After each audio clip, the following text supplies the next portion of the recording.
I like to go hiking. I go out on these small paths. I hear nature. I see plants and animals.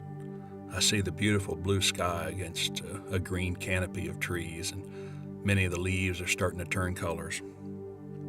In Jesus' ministry, he walked hundreds of miles to seek the lost.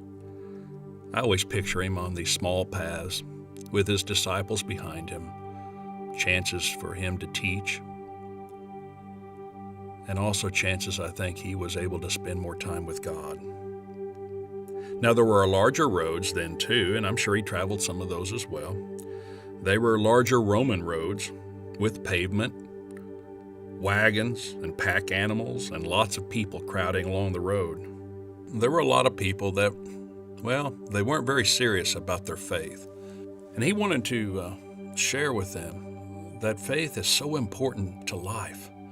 I think he wanted to share how important it will be when we stand before God. He illustrated this with a teaching.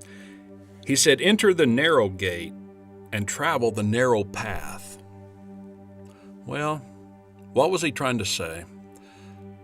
A narrow path. It's small. It's sometimes rocky. Sometimes it's a little bit difficult. But the views are spectacular.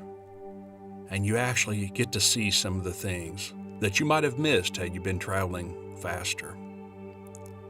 And he compares that to a wide road. Oh, they had them.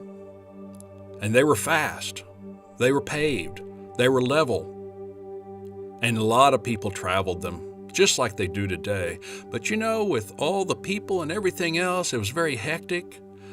And people traveled so fast that they missed life. They missed the important things of life. And I think that's why Jesus says, if we're going to see God, we have to travel the narrow path. He said, "Enter the narrow gate and travel the narrow path." He said, by traveling the narrow path, we'll make it. The narrow path is always slower.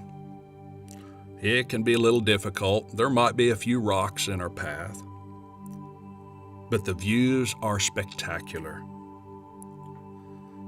The busy road, it's a lot faster. It can be very hectic. A lot of people seem to find it and they speed right through. It's level, it's flat, it's fast, but they go so fast that they miss life. And they miss the important things of life. And most of the time, they miss God.